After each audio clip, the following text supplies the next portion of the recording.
이 닌텐도 스위치뿐만이 아니라 다른 기계에도 많이 많은 시점에서 그런 상황에서 가격은 이건 솔직히 가격 부담이 안 될 수가 없는데요. 더군다나 큰 문제점은 지금 시점에서 닌텐도 스위치2를 구매한다고 하더라도 더 합리적인 가격에 만나볼 수 있도록 간절히 바랍니다. 여러분들 안녕하세요. 아이템 성민입니다. 전세계의 많은 콘솔 게임 유저분들이 기다리고 기다렸던 닌텐도 스위치2가 드디어 공개를 했습니다. 사실 저도 오랜 닌텐도 게임의 팬으로서 이번 닌텐도 스위치2가 정말 많은 기대가 되었었는데요. 지난주 닌텐도 다이렉트를 통해 닌텐도 스위치2가 공개가 되었습니다. 그런데 무엇보다도 놀란 건 가격이었는데요. 6월 5일에 출시되는 닌텐도 스위치2는 처음에 공개된 가격이 5만엔 가량 하는 가격으로 영상에 나왔기 때문에 뭐야 가격이 그렇게 안 오르는데? 라며 엄청난 기대를 했었는데 단어 대응 모델은 7만원 가량으로 70만원 돈이라고? 라고 해서 다시 화가 치밀어 오르다가 우리나라 정발 가격이 64만 8천원으로 다시 사그라들게 되면서 미국은 관세 때문에 예약 판매가 중단까지 되었고 출시를 하게 된다면 100만원에 육박할 것이다 라고 해서 우리나라면 가격 괜찮네 라는 생각이 들었던, 일단 저도 예약 판매 응모를 했기 때문에 4월 24일 응모 발표 날까지 기다려보도록 하겠습니다. 그렇다면 닌텐도 스위치2 미리 보기 자세하게 달려들어 보도록 하겠습니다. 일단 가장 눈에 띄는 변화점은 디자인이겠죠. 결론만 말씀을 드리자면 더 깔끔해지고 더 커졌다는 특징이 있는데요. 지금까지 우리가 생각하는 닌텐도 스위치라고 한다면 좌우 조이콘의 색깔이 블루, 레드로 외부 색상이 완전히 드러나는 모습을 하고 있었는데 이번에 공개된 닌텐도 스위치2의 경우에는 조이스틱과 본체에 결착되는 부분만 포인트로 색상을 드러내고 무광 블랙으로 전체적인 마감을 한 모습을 하고 있더라고요. 개인적으로 이 블랙 색상을 좋아하는 제 입장으로서는 이번 무광 블랙 마감으로 한 전체적인 디자인이 더 끌리긴 끌렸습니다. 그리고 조이콘 디자인이 이렇게 바뀌면서 조이콘과 본체와 결착하는 결착 방식 또한 바뀌게 되었는데요. 전작인 닌텐도 스위치는 슬라이드 방식으로 본체와 조이콘을 분리, 결착을 할 수 있었다면 이번 닌텐도 스위치2는 마그네틱, 자석 방식으로 조이콘과 본체를 탈부착할 수가 있었습니다. 아무래도 자력으로 뗐다 붙였다 하기 때문에 이 결합력에 대해서 걱정하시는 분들도 계실 텐데 조이콘 뒤쪽에 분리 버튼이 따로 있기 때문에 그 걱정은 하지 않으셔도 될 것 같습니다. 또 이번에 본체 크기가 커지게 되면서 조이콘의 크기 또한 커지게 되었는데요. 이러면서 무엇보다도 장점은 분리했을 때 측면에 있는 SL, SR 버튼의 크기가 커진 것이 실제 게임할 때의 환경에서 좋은 경험으로 다가오지 않을까 생각됩니다. 그리고 이 조이콘을 마우스 컨트롤러처럼도 사용이 가능하다라고 이야기를 하고 있는데 확실히 이 닌텐도가 게임과 관련된 하드웨어도 만드는 회사이긴 하지만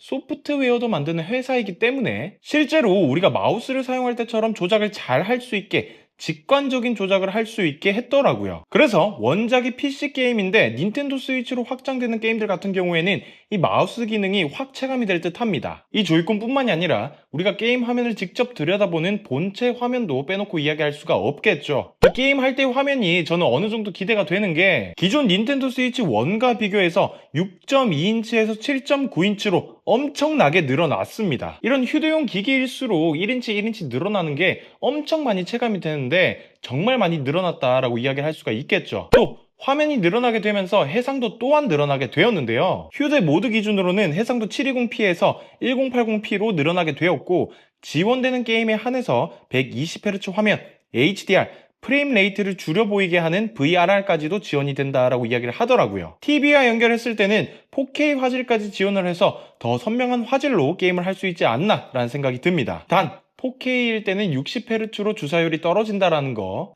그런데 너무나도 아쉬운 점은 이 전작인 닌텐도 스위치 OLED 같은 경우에는 이름 그대로 OLED 패널이 들어가게 되었는데 이번 닌텐도 스위치 2 같은 경우에는 LCD 패널이 들어가게 되었더라고요. 대체 왜 너프가 된 건지 모르겠는데 LCD로 바뀌게 되면서 이 전보다는 명암비가 조금 떨어지지 않을까라는 예상을 해봅니다. 그리고 본체의 킥스탠드 방식이 바뀌게 되었는데 물론 닌텐도 스위치 OLED가 되어서 개선이 되기는 했지만 닌텐도 스위치 1 때 그때 소위 짜치는 스탠드 방식이 아니라 U자 형태의 스탠드로 더 단단하게 고정이 되고 프리스탑 힌지여서 우리가 원하는 각도로 더 세밀하게 조정할 수 있지 않을까라고 생각을 해봅니다. 또 본체 기기 상단에 USB-C 타입 단자가 추가가 되어서 스위치 테이블 모드 시 충전이 불가능했었던 문제를 해결할 수 있다는 부분, 그리고 동모드로 연결을 했을 때 카메라와 같은 주변 기기와 연결할 수 있는 장점이 생겼습니다. 대신에 이 C타입 단자는 영상 출력은 불가능하다라고 이야기를 하네요. 기기의 크기가 커지면서 무게는 본체 조이콘 2 장착 시에 534g으로 닌텐도 스위치 OLED와 비교해도 100g이 넘게 늘어났기 때문에 이 닌텐도 스위치를 휴대모드로 많이 이용하셨던 분들 같은 경우에는 큰 단점으로 다가올 것 같습니다. 아무래도 많은 분들께서 이번에 닌텐도 스위치 2로 새롭게 바뀌게 되면서 집중할 만한 부분이 업그레이드된 성능과 기능이라는 생각이 드는데요. 스위치 본체의 CPU와 GPU는 엔비디아 제작 커스텀 프로세서라고 되어져 있어서 정확한 성능 향상은 유추할 수 없지만은 엔비디아 측에서 공개한 바로는 전작인 닌텐도 스위치 1 대비 10배의 그래픽 성능 향상이 있다라고 이야기를 합니다. 휴대 모드에서의 배터리 타임은 닌텐도 스위치 1 초창기 모델과 비슷한 2시간에서 6.5시간으로 책정이 되었어요. 사실 이런 성능 향상 때문에 특히나 TV 모드로 게임을 플레이할 때 같은 경우에는 더 높은 화질로 게임을 플레이하기 때문에 이 본체 발열에 대한 걱정이 있을 수밖에 없는데요. TV 모드로 게임을 구동할 때 그 발열을 해소하기 위해서 독에 냉각팬이 탑재가 되었습니다. 그쵸? 사실 그 정도로 무거워진 게임을 지속성 있게 안정적으로 돌리기 위해서는 쿨링 시스템이 필요한데 그 독에 발열 해소 장치를 탑재한 건 정말 잘한 것 같습니다. 이번에 닌텐도 게임을 같이 한 사람이 많은 분들에게, 어쩌면 인싸분들에게 정말 재미있을 기능이 추가가 많이 되었는데요. 출시 전부터 많은 궁금증을 모았던 이 C 버튼, 게임챗 기능이 추가가 되었어요. C 버튼을 누르게 되면은 언제 어디서든지 게임챗 모드로 들어가게 되어서 지인, 친구들과 게임을 하면서 채팅, 대화를 할 수가 있습니다. 본체에 탑재된 이 마이크가 게임 소리, 주변 잡음을 제거하는 노이즈 캔슬링 기능이 탑재가 되었기 때문에 더 선명하게 내 목소리를 전달할 수 있다라고 이야기를 하더라고요. 또 스위치2의 액세서리인 카메라까지 연결하게 된다면 우리 게임 스트리밍 방송하시는 분들처럼 배경 눕기를 따서 내 모습, 내 얼굴만 게임 화면과 함께 비춰주더라고요.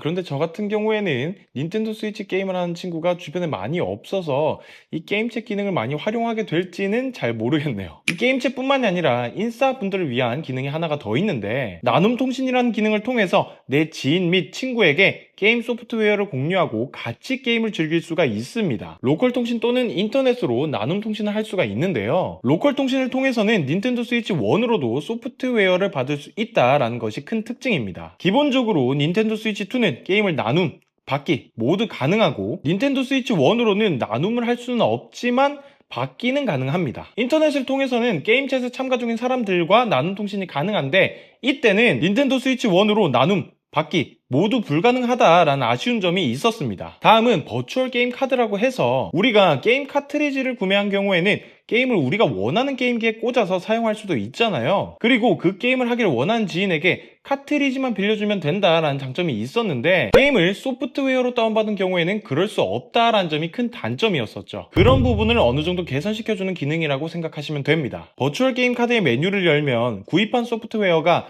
버추얼 게임 카드로 변해 목록으로 정렬됩니다. 그래서 같은 닌텐도 계정에 로그인되어져 있고 닌텐도 스위치 본체를 2대 가지고 계신 분들은 해당 게임을 플레이할 기기를 선택할 수 있다라는 장점이 있습니다. 그리고 패밀리 계정 닌텐도 어카운트에 패밀리 그룹 멤버가 보유한 다른 닌텐도 스위치 기기에도 내가 소유한 게임을 대여해줄 수도 있는데요. 한 개의 어카운트에 대여할 수 있는 게임은 1개까지고 대여 기간은 14일이라고 합니다. 제가 생각했을 때 이번 닌텐도 스위치2의 가장 큰 쟁점이 아닌가 라고 생각되는 부분인데, 이번 신작이 출시가 되면서 게임기 본체, 닌텐도 스위치 서브 액세서리의 가격이 모두 올랐습니다. 이건 솔직히 가격 부담이 안 될 수가 없는데요. 더군다나 큰 문제점은 지금 시점에서 닌텐도 스위치2를 구매한다고 하더라도 닌텐도의 가장 큰 장점 중 하나인 이 독자 IP, 포켓몬, 커비, 젤다 등 이런 유명한 대작들이 많이 출시가 되지 않은 시점이기 때문에 즐길 게임이 아직은 그렇게 많지 않다라는 단점이 있습니다. 그런 상황에서 가격은 닌텐도 퍼스트 파티 첫 타자인 마리오 카트 월드가 98,000원에 공개가 되었어요. 원래 이 전 닌텐도 스위치 때 닌텐도 퍼스트 파티 게임의 평균 가격대는 6만원대 정도 했는데, 이 정도면은 가격이 너무 많이 오르게 된 거죠. 더군다나 이 닌텐도 퍼스트 파티 게임들은 할인도 잘 안 하기 때문에 비싸긴 비싸요. 그래서 게임기, 액세서리 가격이 모두 올랐기 때문에 게임이 이제는 정말 큰맘 먹고 해야 될 것 같아요. 그리고 다 가격이 오르는데 도대체 이건 왜? 굳이? 라고 생각이 드는 부분도 있었는데요. 원래 이 전 닌텐도 스위치 1의 경우에는 외장 메모리를 마이크로 SD 카드 규격을 사용했었는데, 이번 닌텐도 스위치 2의 경우에는 마이크로 SD 익스프레스 규격을 사용하더라고요. 이게 작년에 삼성에서 세계 최초로 마이크로 SD 익스프레스 규격의 SD카드를 개발했는데 그만큼 최신 규격이어서 더 빠르다라는 특징이 있습니다. 여기서 문제는 이 닌텐도 스위치 2 같은 경우에는 마이크로 SD 익스프레스만 지원이 가능하다라는 것인데요. 일반적으로 마이크로 SD 카드 256기가를 구매한다면 2만원대에 구매를 할 수가 있었는데 익스프레스는 10만원을 줘야 돼요. 진짜로 이건 너무 아쉽죠. 물론 닌텐도 스위치의 저장 용량이 32기가에서 256기가로 늘어난 건 분명히 장점이긴 합니다. 그런데 닌텐도 스위치 2로 업그레이드가 되면서 앞으로 나올 그에 대응하는 게임들도 분명히 이전 닌텐도 스위치 1 때 게임들보다는 기본적인 게임 용량이 올라갈 거란 말이죠. 그러면은 이 SD카드를 사야 할 때가 분명히 오게 될 텐데 가격이 너무 비싼 SD카드를 사게 되니까 정말 이건 아쉽게 되는 거죠. 지금까지 닌텐도 스위치 2 공개 정보에 대한 말씀을 드렸었는데요. 결론적으로 닌텐도 스위치 2에 대한 기대감도 물론 있긴 하지만 충격적인 가격 때문에 많이 아쉬운 느낌을 많이 받았습니다. 지금 현재 거의 관세 전쟁 때문에 이 닌텐도 스위치뿐만이 아니라 다른 기계에도 말이 많은 시점에서 미국 같은 경우에는 예약 판매가 무기한 연기가 되고 발매한다고 하더라도 거의 하나 100만원 수준으로 말이 있고 하다 보니 결국 이런 관세 전쟁 때문에 피해를 보는 건 우리 소비자다라는 생각이 많이 듭니다. 하루빨리 관세도 환율도 안정이 되어서 더 좋은 제품들을 더 합리적인 가격에 만나볼 수 있도록 간절히 바랍니다. 아무쪼록 제가 준비한 영상은 여기까지이고요. 더 나은 영상으로 돌아올 것을 약속드리면서 지금까지 영상을 시청하셨다면 구독과 좋아요, 댓글까지 부탁드리도록 하겠습니다. 지금까지 저는 아이템 성민이었습니다. 바이텐!